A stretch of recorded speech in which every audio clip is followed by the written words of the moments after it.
السلام عليكم ورحمة الله تعالى وبركاته. مرحبا بكم البنات من جديد في قناتي للطبخ والحلويات. نتمنى ان شاء الله هذا الفيديو يلقاكم في احسن الاحوال. واليوم جبت لكم هاد البسبوسه ديال المول العجيب اللي كتجي رائعه جدا بواحد الكريمه اللي لذيذه بزاف ديال البرتقال، كتجي هائله. ونتمنى ان شاء الله تجربوها، راه ما غاديش تستغناو عليها، وانا متاكده انها غتعجبكم بزاف الا جربتوها. ديروها للكوتي لولادكم، راه كتجي غزاله بزاف. ونتمنى ان شاء الله تبقاو معايا من بدايه الفيديو حتى النهايه باش تعرفوا على طريقه تحضير هاد البسبوسه زوينه بزاف ولذيذه بزاف.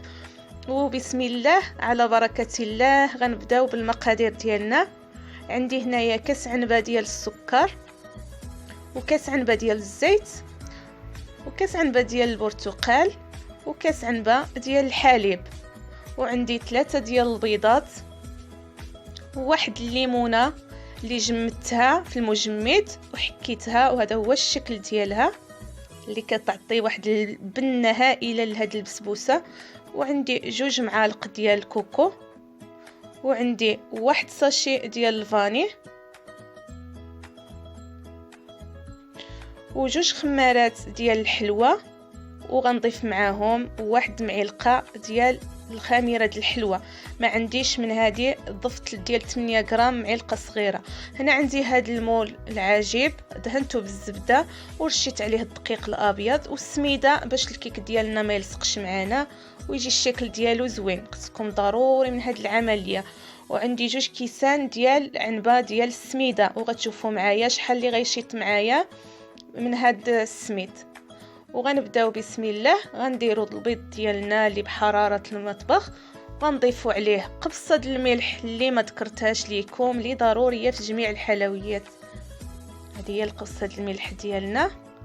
غنضيف جميع المكونات الا الخميره ديال الحلويات والسميده هما اللي غنخليوهم حتى الاخر.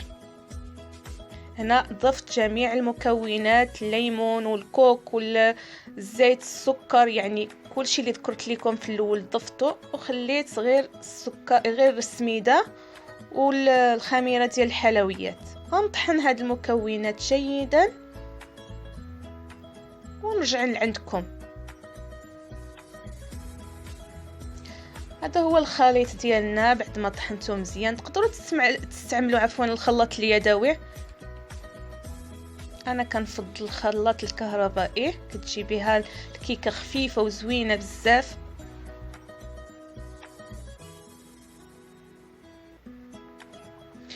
وهنا البنات كما قلت لكم 2 كيسان ديال العنبه ديال السميد. غنشوفوا شحال غيشيط معنا. هنا غنبقى نضيف السميده شويه بشويه، وضفت هنا الخميره ديال الحلويات،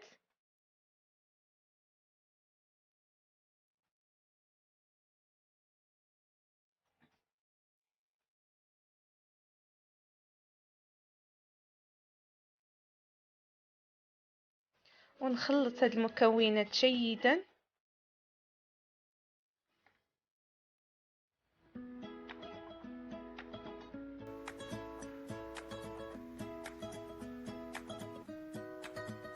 مع إضافة السميد،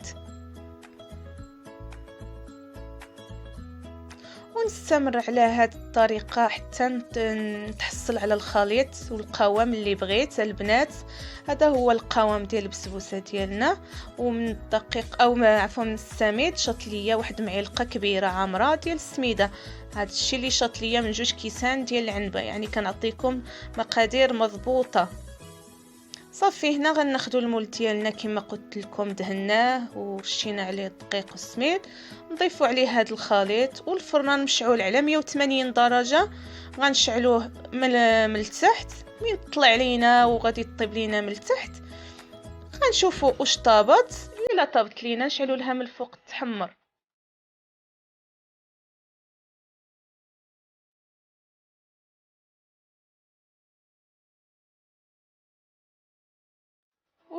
وغندوزو ان شاء الله هنايا للشربات ديالنا. عندي كاس عنبه ديال الماء وكاس عنبه ديال السكر، وجوج شرائح ديال الحامض خليتهم حتى طابوا فوق النار. هذا هو الشكل ديالهم، غنشربوا بهم الكيك.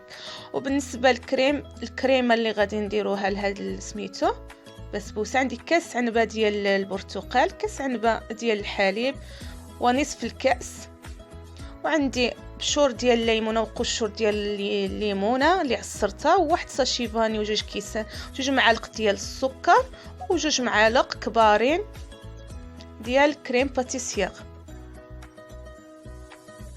هذه هي بالنسبه للكريمه ديالنا. هنا غناخذ الكاس حليب ديالي هو وكاس الا ربع ديال الحليب، وكاس ديال البرتقال اللي عصرته، وواحد ساشي فاني، والقشور ديال البرتقال اللي عصرته، خديت القشور ديالو ونسم به هاد الكريم. وبالنسبه للسكر والكريم باتيسير غنخلطوهم جميع. من بعد ما نخلطوهم جميع مزيان غنضيفوهم على هاد الخليط الاول.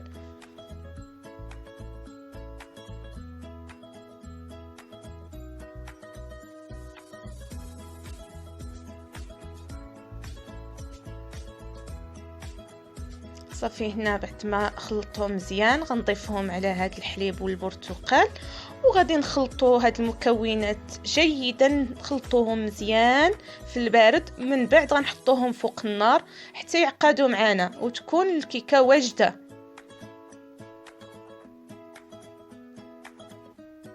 صافي هنايا هي البسبوسه ديالي بعد ما طابت ليا كما كتشوفوا معايا.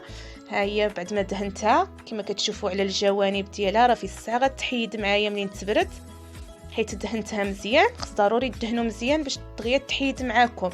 هنا هي البنات بعد ما حيدتها غنشربها بالشربات، نسقيوها بالشربات مزيان.